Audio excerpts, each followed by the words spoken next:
வணக்கம்.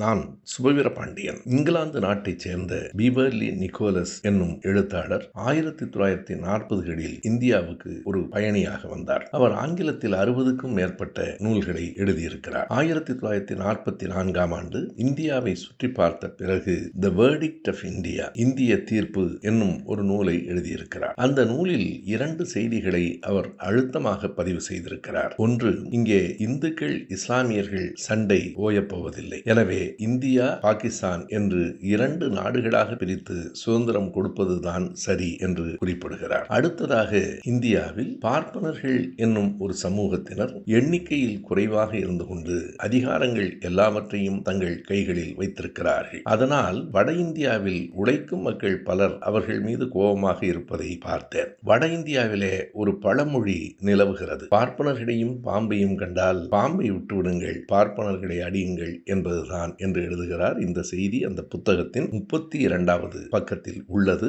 1983ஆம் ஆண்டு தன்னுடைய 85வது வயதில் அவர் இறந்து போனார். இதைத்தான் பெரியார் சொன்னார் என்று இன்றைக்கும் உருட்டி கொண்டிருக்கிறார்கள்.